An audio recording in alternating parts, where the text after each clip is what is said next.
Salut la compagnie, c'est Jules Melon et aujourd'hui dans la Prociné Critique, je vais vous parler d'un film de science-fiction un peu dramatique en mode thriller assez méconnu sorti en 2004 et réalisé par le Libanais Omar Naïm, Final Cut, avec dans le rôle principal un acteur que j'aime énormément, le regretté Robin Williams. À ses côtés nous avons Mira Sorvino ou encore Jim Caviezel, ou Caviezel en français si vous préférez, que j'avais apprécié dans le film aussi de science-fiction un petit peu Fréquence interdite, dont je parlerai certainement un jour. Alors attention, précision d'emblée, c'est une découverte tardive pour moi, que ce métrage qui a été assez décrié, mais qu'on m'a conseillé quand même.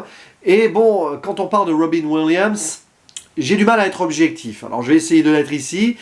Dans cette histoire qui raconte les aventures d'un monteur, je vais expliquer ce que c'est, nommé Alan Hackman, joué par Robin Williams, dont le travail en fait consiste à faire la compilation des souvenirs d'une personne qui vient de mourir pour monter une sorte de film rétrospective émotionnelle qu'on projette le jour des funérailles de la personne, d'où son titre de monteur, et de cutter en anglais, du coup Final Cut, voilà.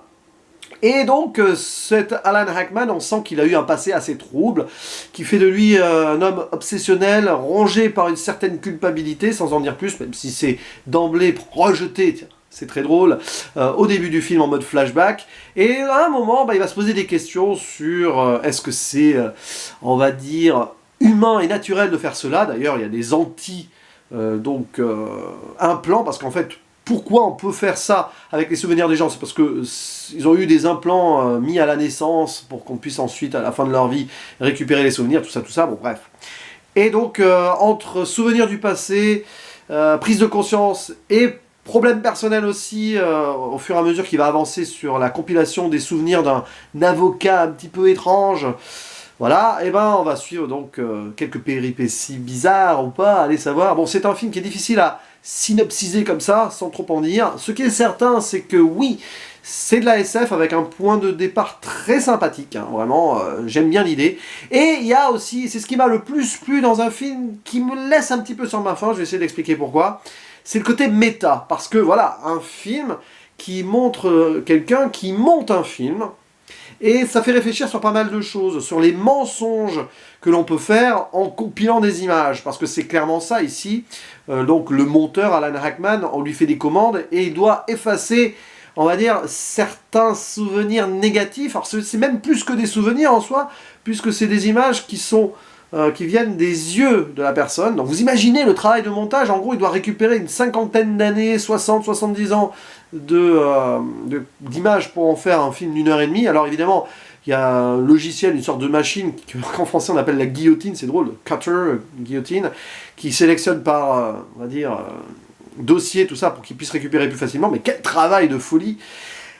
Et donc oui, ça fait réfléchir sur l'art du montage, sur qu'est-ce qu'on peut montrer avec des images et comment on le montre, et quel message on veut faire passer avec celle-ci. C'est une sorte de manipulation. D'ailleurs c'est marrant parce qu'on peut le qualifier à la fois de monteur et de menteur, quelque part, puisque là, quand il fait donc les films finaux sur les personnes qui viennent de mourir, forcément il va enlever, par exemple, si un mari a frappé sa femme, on va pas le mettre, s'il y a eu quelques moments de crime et tout, on va pas remettre ces images évidemment non plus, etc.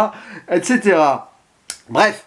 Et donc, après, c'est aussi ce genre de questions existentialistes, dès qu'il y a des nouvelles technologies, l'humain face à la nature, le côté religion qui va t'interdire de faire certaines choses ou pas. Ici, c'est de la manipulation, donc vous avez un groupe ici avec des tatouages qui sont contre les implants Zoé, c'est comme ça qu'on les appelle, c'est contre nature, tout ça, etc. Mais ce qui est intéressant dans le film, c'est plutôt par rapport aux souvenirs, au passé, à la culpabilité du personnage principal. À un moment, il va se remémorer tout ça, en travaillant donc sur les mémoires de cet avocat qui vient de mourir, et en plus cet avocat qui vient de mourir, dont on veut faire la glorification, il y a des gens qui veulent le faire tomber, et donc l'empêcher de faire cette glorification en révélant une certaine vérité, tout ça. Bon, c'est assez complexe, mais au final, le traitement est trop simple. Voilà le paradoxe d'un film que j'aime quand même un petit peu, ouais, je l'aime, j'ai vraiment apprécié l'ensemble, sauf la fin, dont je ne dirai rien, je vais pas faire de zone spoiler, mais qui tombe un peu à plat selon moi.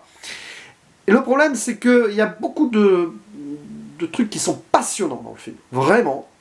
avec, bon, aussi quelques clichés, par exemple, le monteur avec ses implants et tout, il y a des règles qu'il ne doit pas transgresser. Évidemment, quand on voit ça au début du film, on sait d'avance que les règles vont être transgressées, voilà. Alors, bon, c'est pas subtil, mais bon, c'est comme ça fonctionne souvent comme ça avec des films de science-fiction aussi, hein. Mais au moins le métrage fonctionne sur la performance de Robin Williams. Alors non, ce n'est pas son meilleur rôle, mais c'est Robin Williams et il ne joue jamais mal. Et là, à un moment, son personnage prend une ampleur dramatique très forte, très profonde. Il y a des moments très intenses dans le film, voilà, quand il se pose des questions sur son passé, quand il se rend compte de certaines choses aussi, il découvre des choses sur lui et sur, on va dire, ce monde des implants, tout ça. Et forcément, prise de conscience, évolution du personnage, là-dessus, c'est extraordinaire. Heureusement, c'est ce qui sauve le film. Robin Williams en lui-même, mais aussi l'écriture de son personnage, même si à la fin, voilà, on sait à peu près tout ce qui va se passer, hein. C'est facile d'anticiper certains twists ou autres, clairement. Et c'est peut-être aussi un peu dommage dans un film de science-fiction, mais bon, un film ne repose pas non plus sur ses révélations, hein, clairement. Là, le souci, c'est que donc, on simplifie les choses alors qu'on nous prépare à des potentiels complexification de ramification de choses, voilà.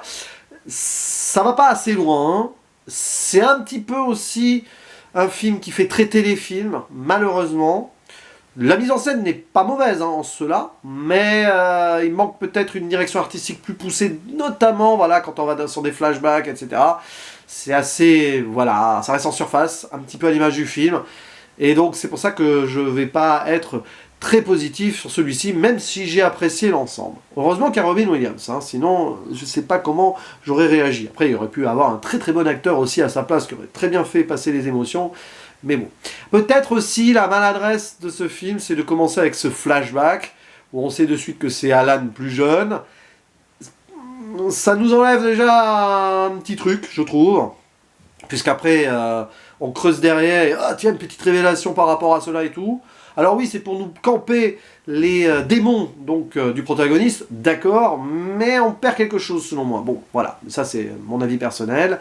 Après, bon, les personnages secondaires, c'est pas très intéressant. Ils jouent tous plutôt bien, hein. Mira Sorvino, qui est donc la copine de Robin Williams, et son personnage est assez inutile en cela aussi, d'une certaine manière. Et Jim Caviezel, son ami, qui va devenir plus ou moins... pas son ennemi, mais voilà, c'est un peu plus subtil que ça quand même. Ok, bon, voilà.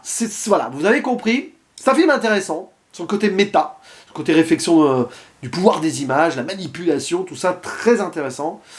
Il y a des scènes flashback, donc quand il travaille sur les souvenirs, c'est passionnant. Il y a même beaucoup d'émotions sur certains moments là-dessus, parce que forcément, tu vois une vie défiler, tu penses à la tienne aussi. Et si tu pouvais revoir ta vie comme ça, à travers tes yeux, que ce soit avant de mourir ou quand tu veux. Moi, c'est un fantasme que j'avais plus jeune, c'est imaginer que je pourrais filmer les choses avec mes yeux et pop, le soir, je pourrais revoir ma journée ou des moments clés de ma journée. Ça, c'est un truc, un pouvoir que j'aurais aimé avoir, donc ce film, forcément, m'a un petit peu touché là-dessus, même si au final, là, les images des personnes concernées ne peuvent pas les voir elles-mêmes, puisque c'est une fois morte, du coup, ces personnes, que le film est monté pour la famille. Donc, vous voyez, c'est pas tout à fait pareil. Mais bon, là-dessus...